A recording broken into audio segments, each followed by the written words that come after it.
And good morning, students. Today we are going to start a new chapter that is heredity and evolution. But heredity की just हमारे syllabus में है तो सिर्फ heredity discuss करेंगे इस चैप्टर में.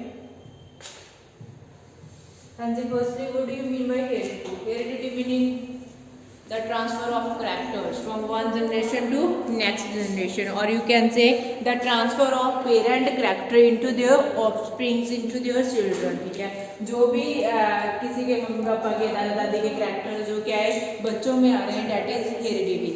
मीनिंग क्या है, सिंपली क्या है, जो ट्रांसफर हो रहा है किसका, कैरेक्टर्स का. वैसे कैरेक्टर्स के लिए हम ट्रेट वर्ड भी यूज कर सकते हैं और क्या है कैरेक्टर, दोनों वर्ड ही अपने आप में क्या है, ठीक है. कैरेक्टर सिंपल इंग्लिश लैंग्वेज का वर्ड है, ट्रेट्स क्या है साइंटिफिक लैंग्वेज का वर्ड है. So transfer of characters from one generation to second generation we call it heredity. ठीक है, जो पेरेंट के कैरेक्टर के ऑफस्प्रिंग में आते हैं, जो आपके मम्मी पापा के कैरेक्टर आप में आ रहे हैं, और किस प्रोसेस के थ्रू आ रहे हैं, उसे हम क्या बोलते हैं, हेरिडिटी. ओके, तो सिंपली क्या है, हेरिडिटी की डेफिनेशन आपको क्लियर हो. हेरिडिटी के साथ एक वर्ड आप इनहेरिटेंस यूज कर लेते हैं. इनहेरिटेंस का भी सेम मीनिंग होता है कि it is a process in which the parental character transferred into their young ones, और you can say into their offsprings. ठीक है, ऑफस्प्रिंग लगा लो, प्रोजेनी लगा लो, यंग वंस लगा लो, चिल्ड्रन लगा लो. ये सारे क्या है, न्यू जनरेशन के लिए हम क्या वर्ड यूज कर सकते हैं. ठीक है, नेक्स्ट होता है वेरिएशन. वेरिएशन क्या होता है, वेरिएशन क्या होता है, जो चेंज आते हैं. ठीक है, जो कैरेक्टर जब सेकंड जनरेशन में ट्रांसफर होते हैं, नेक्स्ट जनरेशन में होते हैं, देयर आर सम चेंजेस. ठीक है, वी कॉल दैट, कुछ डिफरेंसेस आ जाते हैं. जैसे आप अपने मम्मी पापा की एग्जैक्ट कॉपी नहीं हो, आपके मम्मी पापा आपके दादा दादी की एग्जैक्ट कॉपी नहीं है. ठीक है, क्लोन को छोड़कर आपके ब्रदर सिस्टर भी आपकी एग्जैक्ट कॉपी नहीं है. That meaning this is due to the differences. So the differences that takes place between the characters और traits among the individuals of same species. ठीक है, आप अपने मम्मी पापा भाई बहन की एग्जैक्ट कॉपी नहीं, तो मीनिंग सेम स्पीसीज है ना, हम ह्यूमंस हैं, तो जो हमारे में भी क्या जो डिफरेंसेस आ रहे हैं, इसको हम क्या बोलते हैं, वेरिएशंस. जब जो वेरिएशंस बहुत सारी जनरेशंस में लगातार आती है, तो इसे हम क्या एक नेम दे देते हैं, एक बिल्कुल न्यू स्पीसीज हमारे पास फॉर्म हो जाती है, जिसे हम क्या बोलते हैं, एवोल्यूशन बोलते हैं. ठीक है, वैसे एवोल्यूशन अब हमारे सिलेबस में नहीं है, तो हम क्या है ज़्यादा क्या इसे डिटेल में नहीं करेंगे एवोल्यूशन को.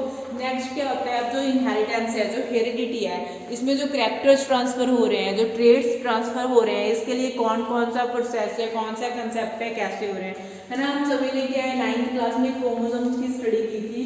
सिंपल वर्डिंग में बता रही हूँ, व्हाट आर क्रोमोसोम्स. क्रोमोसोम्स क्या होता है, थ्रेड लाइक स्ट्रक्चर होता है. ठीक है, एक ऐसी थ्रेड लाइक स्ट्रक्चर होता है that is present in the nucleus. ठीक है, जो न्यूक्लियस में प्रेजेंट होता है. And the chromosomes carry genes. Chromosomes में क्या होते हैं, जीन्स होते हैं, और जो जीन्स होते हैं जो एक हेरिडिटरी यूनिट होती है. ठीक है, जो कैरेक्टर्स को क्या है आगे ट्रांसफर करती है from one generation to second generation. अब वैसे जो जीन, जो पूरे के पूरे क्रोमोसोम में से एक मटेरियल होता है इनके अराउंड प्रेजेंट, जिसे हम क्या बोलते हैं, डीऑक्सीराइबोन्यूक्लिक एसिड, और यू कैन से डीएनए. नीचे अगर आप देखोगे तो सेम ही डायग्राम बनी हुई है. ठीक है, तो इसे हम क्या बोलते हैं, दीज आर द क्रोमोसोम्स. जो पूरे का पूरा हमारे पास क्या हो गया, डीएनए, जिसके अराउंड केमिकल एक मटेरियल प्रेजेंट है, डीऑक्सीराइबोन्यूक्लिक एसिड, और क्रोमोसोम पे क्या लोकेटेड है, डिफरेंट लोकेशंस में जीन्स. और हर एक जीन क्या स्पेसिफिक होता है एक कैरेक्टर को कैरी करने के लिए. ठीक है, कोई जीन कलर के लिए होता है, कोई हाइट के लिए होता है, कोई क्या है आई कलर के लिए होता है, कोई स्किन कलर के लिए, किसी मतलब डिफरेंट कैरेक्टर्स के लिए जो डिफरेंट जीन्स हैं वो हमारे क्रोमोसोम पे लोकेटेड होते हैं. ठीक है, तो कहते हैं वही चीज उन्होंने बताई हुई है. डीएनए में क्या होता है, क्रोमोसोम्स. ठीक है, present in the nucleus of the cell. कहते हैं inheritance of characters is due to the fact that both father and mother contributes equal amount of genetic material to the child. So for each trait there are two factors. ठीक है, जैसे एक simple हमने last class में किया था sex determination. हमने कहा था कि जो ह्यूमंस होते हैं उसमें कितने कैरेक्टर्स होते हैं, 46 क्रोमोसोम होते हैं.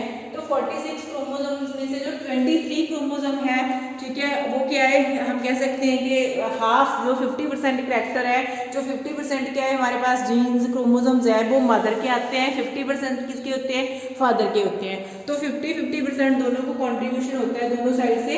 तो जो न्यू जेनेटिक मटेरियल है उसमें क्या है, किसी एक का 100% नहीं होता, तो दोनों टाइप्स के ही क्या है क्रोमोसोम्स प्रेजेंट होते हैं. और एक जीन होता है जो सिंपल, जैसे मैंने कहा दिया, जो टॉल के लिए है. ठीक है, जो हाइट के लिए है. एक मिनट. ठीक है, जो अगर मैंने कह दिया कि हमारे पास हाइट के लिए टी है, तो एक सिंगल जीन में हाइट के लिए सिंगल टी नहीं होगी, इसके दो फैक्टर्स होंगे आगे. ठीक है, एक जीन के दो फैक्टर्स होंगे जो आगे क्या है उस चीज को कंट्रोल करेंगे. क्लियर है, तो वही चीज़ इन्होंने बताई हुई है कि एक जीन के लिए 2 फैक्टर्स है और मदर और फादर हाफ हाफ हम कह सकते हैं कंट्रीब्यूट कर रहे हैं, ठीक है। उसके बाद राजे अब जो पूरे का पूरा जो प्रोसेस है, सारी चीज़ किसने लेके आया, कौन है जिसने ये सारा सोचा कि कैसे करैक्टर ट्रांसफर हो रहे हैं, मैं पता करूँ जे वो सब है ना। तो ग्रेगर जोहन मेंडल नेम का एक साइंटिस्ट था, ठीक है। उसने क्या है एक्सपेरिमेंट किए गार्डन पी प्लांट पे। तो फिर उसने क्या है सारे का सारा डिस्कवरी की कि करैक्टर्स कैसे एक जनरेशन से सेकंड जनरेशन में ट्रांसफर होते हैं, क्या फैक्टर्स होते हैं, क्या जीन्स होते हैं, पूरी की पूरी स्टडी क्या है ग्रेगर मेंडल ने की। उसे फादर ऑफ जेनेटिक्स भी बोला जाता है क्योंकि इस सारी चीज़ की डिस्कवरी उसने की थी। और एक इंटरेस्टिंग बात बता दूं, जो मेंडल था उसने फर्स्ट टाइम बायोलॉजी में मैथ यूज़ किया था। अब ठीक है मैथ्स आप लोग करते तो है, लेकिन बायोलॉजी में मैथ्स फर्स्ट टाइम किसने किया था, मेंडल ने क्या यूज़ किया था। और उसने जो मैथ्स का आपका प्रोबेबिलिटी वाला कंसेप्ट है ना, उसे इस जगह जेनेटिक्स में लाया था कि ये प्रोबेबिलिटी हो सकती है नेक्स्ट करैक्टर ये आ सकता है, कि सारी की सारी प्रोबेबिलिटी वाली कंसेप्ट क्या उसने इधर क्या है बायोलॉजी में लगाई थी। आगे हम क्रॉस में करेंगे तो आपको क्लियर हो जाएगा।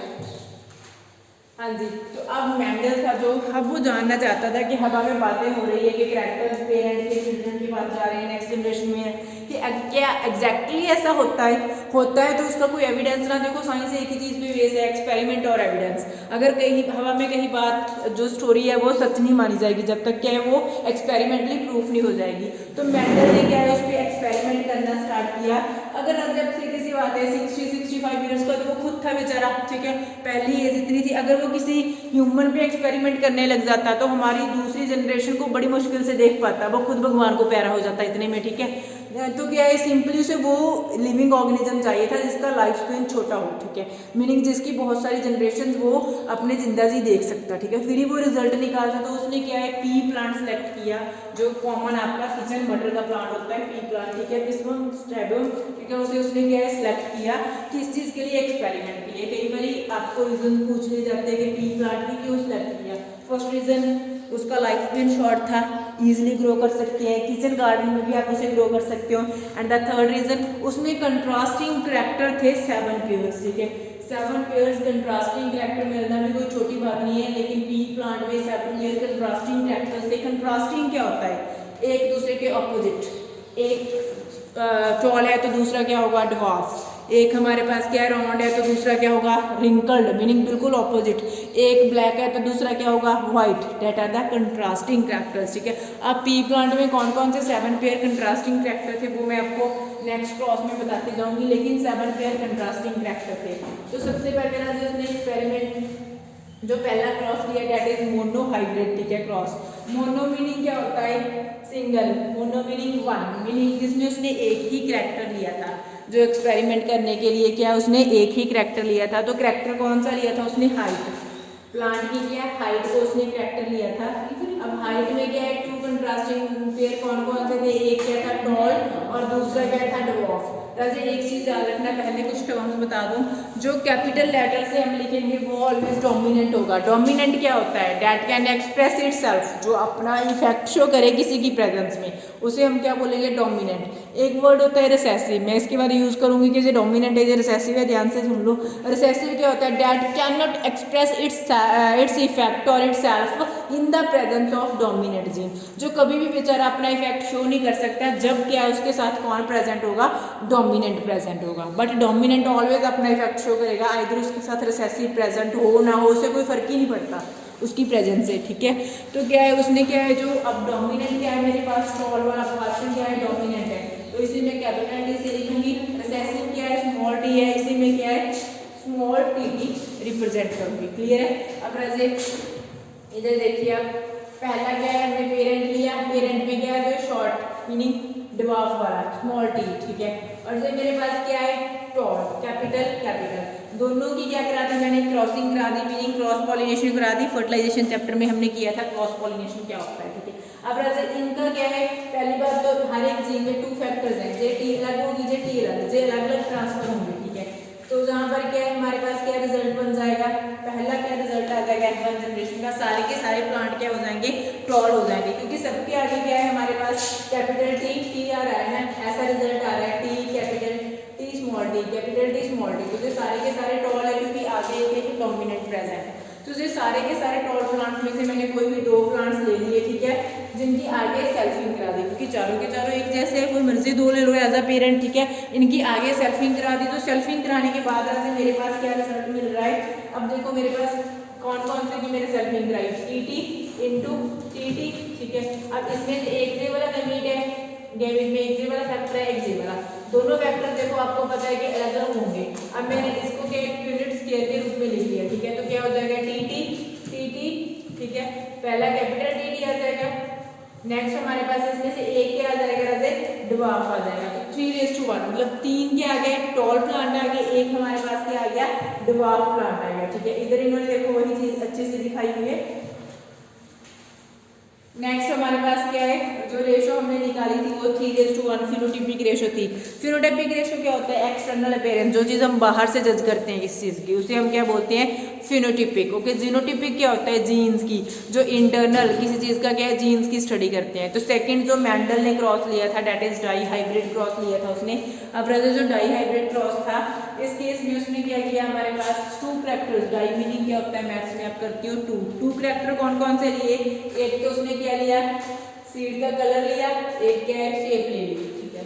शेप टमाटर देखा है ना सभी ने, क्या क्या कलर होता है, ग्रीन हो सकता है, येलो हो सकता है, लेकिन राजेश में येलो क्या होता है, डोमिनेंट होता है। एक चीज याद रखना, सीड कलर में येलो डोमिनेंट होता है, जी आपको ट्राई नहीं करना पड़ेगा। और शेप क्या होती है, जो राउंड, मोस्टली राउंड होता है, कई बार कोई होता है जो प्रॉपर राउंड नहीं होता, उसे हम क्या बोलते हैं, रिंकल्ड, ठीक है।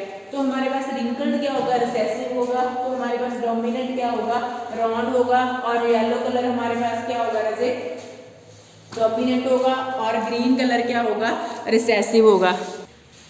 हाँ जी, तो हमारे पास क्या नेक्स्ट क्या आ गया, अब उसने दोनों फैक्टर्स आपको क्लियर है, इसमें से डोमिनेंट कौन सा है, रिसेसिव कौन सा है, ठीक है। मैं बार बार राउंड, रिंकल्ड, येलो, ग्रीन ही बोलूंगी, अब आपने याद रखना है डोमिनेंट कौन सा है, रिसेसिव कौन सा है, ठीक है। तो मेंडल ने क्या है, ये दोनों ले रही है, देखिए येलो कलर है, राउंड है, ग्रीन कलर है, रिंकल्ड है, ठीक है। इसे मैंने कैपिटल आर, राउंड के लिए मैंने कैपिटल आर, तो अपने आप ही रिंकल्ड के लिए क्या होगा, स्मॉल आर होगा। क्यों, क्योंकि हमने जो चीज़ इधर कैपिटल ली है उधर स्मॉल लेटर्स में लेनी है, ठीक है। अगर मैं येलो के लिए कैपिटल वाई ले रही हूँ क्योंकि ये डोमिनेंट है, तो रिसेसिव वाले ग्रीन के लिए मैंने क्या ले ली, स्मॉल वाई। ये तो क्लियर ही रहते हैं, अपने सेम ही अल्फाबेट लेना है और स्मॉल लेटर्स में लेना है, तो इसे अगर क्रॉस सही होगा, ठीक है। तो अब देखो, हाँ जी, तो फर्स्ट क्या हो गया, इसमें अगर मैं इसके फैक्टर्स अलग करूँ तो क्या क्या होगा मेरे पास, आर वाई, ठीक है, दोनों के दोनों कैपिटल हो जाएंगे। इस साइड क्या है, स्मॉल आर वाई, ठीक है। अगर इनकी क्रॉसिंग कराएंगे तो मेरे पास रिजल्ट क्या आएंगे, चारों के चारों F1 जनरेशन में capital R, small R, capital Y, small Y, meaning roman yellow ही आएंगे। क्यों, क्योंकि दोनों के दोनों मेरे पास डोमिनेंट वाले आ रहे हैं ना, एक एक कैपिटल लेटर आ रहा है, साथ में उसके रिसेसिव प्रेजेंट है, उसका कौन सा इफेक्ट शो होना है, तो ओवरऑल रिजल्ट तो मेरे पास डोमिनेंट वाला ही आएगा। क्लियर है वैसे। नेक्स्ट, अब जो मेरे पास इधर आ गया, ठीक है, जो फर्स्ट जनरेशन के पेरेंट आ गए, सॉरी फर्स्ट जनरेशन का रिजल्ट आ गया, उसे मैं सेकंड जनरेशन के लिए क्या है, एज अ पेरेंट ले रही हूँ। अब इनके फैक्टर्स बनाओ, इनके फैक्टर्स क्या क्या बनेंगे, देखो एक तो आर बाई, ठीक है। फर्स्ट आर को फर्स्ट वाई के साथ किया, दोनों कैपिटल आ जाएंगे, आर वाई। फर्स्ट आर को सेकंड वाई के साथ किया तो वाई क्या आ जाएगी, स्मॉल आ जाएगी।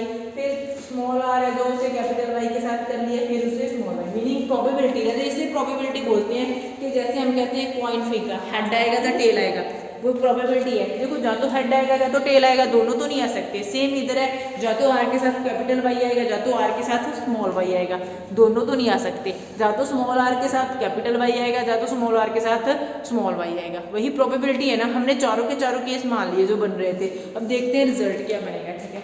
तो अब दोनों की मल्टीप्लाई, देखो यूनिट स्क्वायर में इसलिए इजी है कि लाइंस बनाओगे तो गड़बड़ होगी, तो यूनिट स्क्वायर ही ड्रॉ करना है आपने, तो दोनों की मल्टीप्लाई कर देनी है। अब आर के साथ क्या है, आर आर वाई वाई, देखो आर वाई टेबल बना हुआ है, सारी की सारी मल्टीप्लाई कर दी हमने, ठीक है।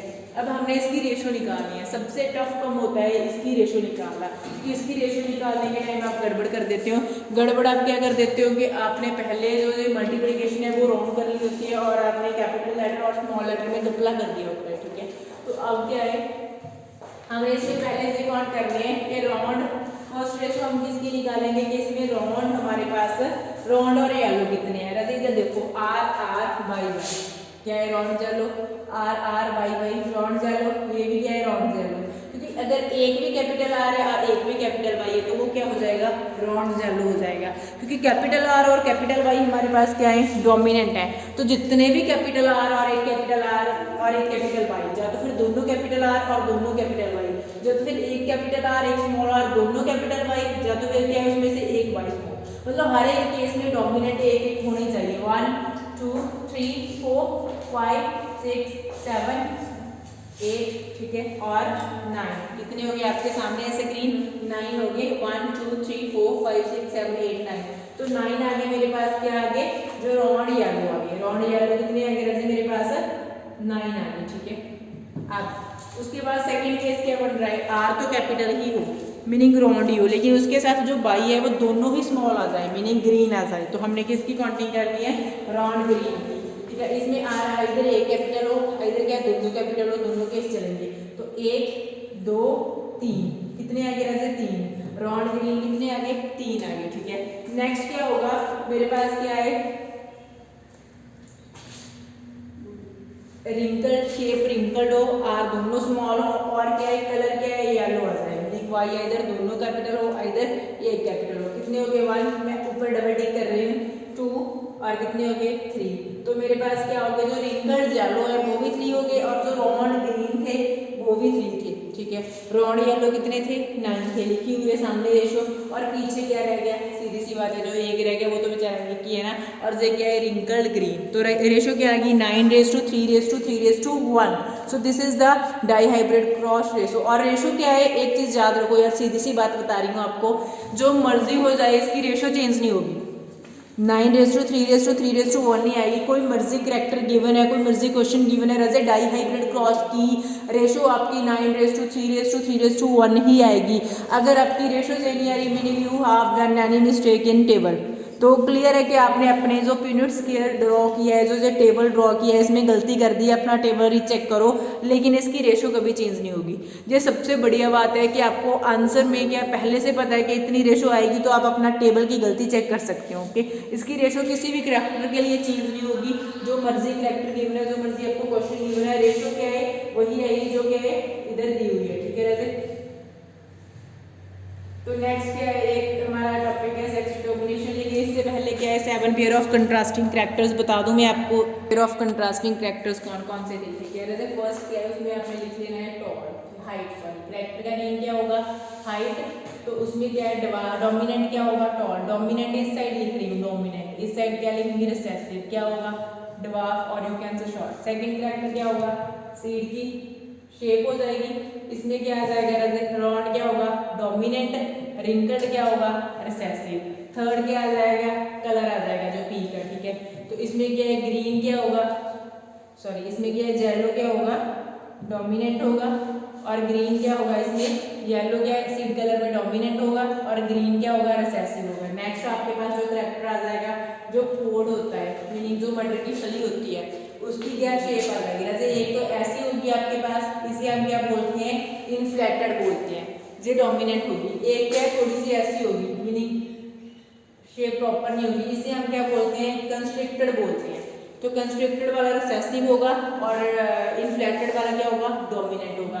अब जो ये पोड है, इसका कलर एक तो ग्रीन हो सकता है, एक तो येलो हो सकता है। इसमें से ग्रीन डोमिनेंट होगा और येलो क्या होगा, रिसेसिव होगा। एक और कैरेक्टर होता है जैसे फ्लावर वाला होता है। तो फ्लावर में ऑलवेज क्या होता है, फ्लावर कलर जो वॉयलेट होता है और पर्पल, वॉयलेट पर्पल कोई भी कलर गिवन है आपको, वो डोमिनेंट होता है, और व्हाइट क्या होता है, रिसेसिव होता है। एक फ्लावर की पोजीशन होती है, अगर तो फ्लावर क्या है, ब्रांच के इधर उधर कहीं पे प्रेजेंट है तो उसे हम एक्सियल फ्लावर बोलते हैं। अगर वो जस्ट क्या है, टॉप पे प्रेजेंट है, बिल्कुल टॉप पे ही प्रेजेंट है ब्रांच की, तो उसे टर्मिनल बोलते हैं। और एक्सियल पोजीशन ऑलवेज डोमिनेंट होगी, और जो टर्मिनल पोजीशन है वो ऑलवेज क्या होगी, रिसेसिव होगी। सो this is all about the 7 pair of contrasting character. इसमें आपने याद क्या रखना है कि डोमिनेंट कौन सा है, क्योंकि जो चीज गिवन नहीं होगी, इसी जगह आपका ब्रेन चेक हो रहा है, जो चीज आपने खुद से उसे कैपिटल लेटर्स में लिखना है, जो आपको कहीं पे भी गिवन नहीं मिलेगी। हाँ जी, तो नेक्स्ट लास्ट टॉपिक है इस चैप्टर का, सेक्स डिटर्मिनेशन इन ह्यूमंस, ठीक है। इसके लिए अभी हम बात की थी कि जो ह्यूमंस हैं उनमें कितने क्रोमोसोम्स होते हैं, 46 क्रोमोसोम्स होते हैं, और यू कैन से 23 पेयर्स। अभी हमने क्रोमोसोम्स की बात की थी ना, तो 23 पेयर्स, अरे 23 पेयर्स में से जो 22 पेयर्स होते हैं डेट आर ऑटोसोम्स, ठीक है। ऑटोसोम क्या होते हैं, जो सिंपल कैरेक्टर कैरी करते हैं, मान लो किसी का स्किन कलर है, किसी का हाइट है, जो सारे के सारे कैरेक्टर्स उनमें होते हैं, ठीक है। और जो 23rd पेयर होता है वो क्या डिसाइड करता है, जेंडर डिसाइड करता है कि जो न्यू बॉर्न बेबी है आइदर वो गर्ल होगा आइदर वो बॉय होगा, ठीक है। तो जेंडर डिसाइड कर रहा है, मीनिंग सेक्स डिसाइड कर रहा है, तो हम क्या बोलेंगे, उनको क्या बोलते हैं कि सेक्स क्रोमोसोम होता है जो 23rd पेयर होता है। इधर वो मेल्स हैं इधर वो फीमेल्स हैं, दोनों भी है। जो फर्स्ट 22 पेयर्स होते हैं वो ऑटोसोम्स होते हैं, और जो 23rd पेयर होता है वो क्या होता है, सेक्स क्रोमोसोम होता है। अगर मैं मेल्स की बात करूँ तो उस जगह जो 23rd पेयर होता है वो क्या होता है, XY होता है, और फीमेल्स में क्या होता है, XX होता है, ठीक है। अब रजे इधर तो सेम ही बात है, XX है, कोई भी ओवम आए कोई भी एग आए X ही आएगा क्रोमोसोम, क्योंकि दोनों ही देखो प्रोबेबिलिटी इधर है ना कि जा तो X जाएगा या तो X, दोनों ही X से कोई फर्क नहीं पड़ता, कोई भी चला जाए सेम है।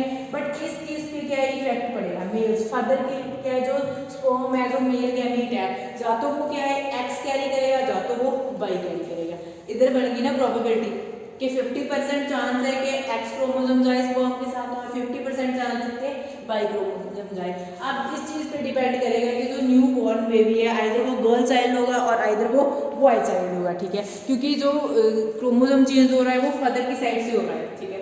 तो इस जगह हम क्या कहेंगे, if sperm carries X chromosome, अगर स्पर्म X क्रोमोसोम कैरी कर रहा है, sperm carrying X chromosome fuses with the egg में कुछ लिखने की जरूरत नहीं, उसमें तो X ही है, कोई भी एग आई फीमेल की साइड से उसमें X ही है, ठीक है। तो क्या if sperm carries X chromosome, it fuses with the egg, then the future child will be girl. क्यों XX क्या होगा, XX किसका था, मदर का, तो फ्यूचर चाइल्ड क्या होगा, गर्ल होगा ना। बॉय कब होगा, जब XY होगा, meaning if sperm carries Y chromosome fuses with the egg or ovum, then the future child will be boy, meaning XY। अब राजेश की प्रोबेबिलिटी 50% है, आइदर तो स्पर्म X वाला आ सकता है। अगर आप 4 निकालोगे उसमें से 2 गर्ल चाइल्ड आ रहे हैं 2 बॉय, अब हमने सिंगल 2 निकाले हैं उसमें से एक गर्ल चाइल्ड आ रहा है एक बॉय चाइल्ड आ रहा है, ठीक है। तो मीनिंग 50-50% प्रोबेबिलिटी है। बट इस पे क्वेश्चन इतना डायरेक्टली और इतना ईजी नहीं आता, ठीक है, जितना जो क्रॉस लग रहा है। क्वेश्चन ऑलवेज मोल्डिंग के साथ ही आएंगे, 10th क्लास है, ठीक है। तो क्वेश्चन क्या बन सकता है, समटाइम्स क्वेश्चन इस चीज पे आ सकता है कि is it right to blame a mother for the sex of newborn baby, or you can say for the girl child, ठीक है। तो आपने क्या वो प्रॉपर एक्सप्लेन करना होगा कि no it is not right to blame mother, और आप कह सकते हैं because mother is not responsible for the sex of new born child. क्यों, क्योंकि फादर रिस्पॉन्सिबल है। आप इस चीज़ को जस्टिफाई करने के लिए क्रॉस ड्रॉ कर सकते हैं। कई बार क्या होता है, वैल्यू बेस्ड क्वेश्चन आ जाता है एक पैराग्राफ की फॉर्म में कि कुछ अनएजुकेटेड लोग क्या है जो मतलब मदर को ब्लेम कर रहे हैं, तो वहाँ पर आपसे आपके व्यू पूछ होने चाहिए। मतलब आपको अब नॉलेज है ना कि किस चीज़ पे डिपेंड कर रहा है, then you can justify question कैसा भी आ जाए। मतलब इस चीज़ को आपने मेन क्या टारगेट में रखना है कि किस पे जो हम कह सकते हैं रिस्पॉन्सिबिलिटी है और किसको ब्लेम करना चाहिए। ब्लेम तो किसी को भी नहीं करना चाहिए क्योंकि जो प्रोबेबिलिटी है, बट मोस्टली क्या है जो हमारे केस में होता है कि मदर को ब्लेम किया जाता है, ठीक है। थोड़ा क्या है अवेयरनेस की कमी है, कोई भी रीज़न लगा लो, ठीक है। तो इस चीज़ पे क्वेश्चन बन जाता है। मोस्ट प्रोबेबली 3 नंबर का क्वेश्चन वैल्यू बेस्ड क्वेश्चन आता है इस टॉपिक में से, तो ध्यान से आंसर देना है। क्रॉस आपका बनेगा ही, क्वेश्चन कैसा भी हो, लेकिन आगे वाली लाइन्स क्वेश्चन के अकॉर्डिंग चेंज होती रहेंगी। Okay Raje, so this is all about the heredity. इसमें एक आई थिंक तो हम रह गई, एक होता है इनहेरिटेड करैक्टर जो क्या है बाय बर्थ आते हैं, ठीक है। एक होता है एक्वायर्ड करैक्टर जो क्या हम आफ्टर बर्थ करते हैं, ठीक है, आफ्टर बर्थ गेन करते हैं। एक्वायर्ड में क्या आ जाता है लर्निंग, डांसिंग, स्पीकिंग, सब क्या है आफ्टर बर्थ सीख रहे हो ना आप, वो सारे एक्वायर्ड ट्रेड्स हो गए। अब इनहेरिटेड ट्रेड्स क्या होंगे, जैसे स्किन कलर है, ठीक है, आई कलर है, वो नहीं कि आपने लेंस डालकर चेंज कर लिया, अरे भाई वो तो आर्टिफिशियल वे है एक कुछ टाइम के लिए। अदरवाइज क्या है जो आई कलर है वो सेम रहता है लाइफ टाइम, ठीक है। स्किन कलर है आपका और कुछ भी लगा लो, जो आपकी बॉडी स्ट्रक्चर है, ठीक है। ये सारी चीज़ें क्या है जो हम कह सकते हैं, आपका हेयर कुछ लोगों के करली होते हैं, ठीक है। ये सारी चीज़ें ईयर लोग अटैच्ड है, फ्री है, ये सारे क्या है जेनेटिक करैक्टर्स हैं जो हम कह सकते हैं इनहेरिटेड करैक्टर्स हैं। तो उनको हम इनहेरिटेड ट्रेट्स बोलते हैं जो क्या है आफ्टर बर्थ हम लर्न करते हैं। साइकिलिंग ला लो, ड्राइविंग ला लो, कुछ भी लगा लो, तो जो भी आफ्टर बर्थ आप गेन कर रहे हो that are acquired traits. So this is all about the heredity topic. I hope so you all understood it. If you face any problem you can tell me. Thank you.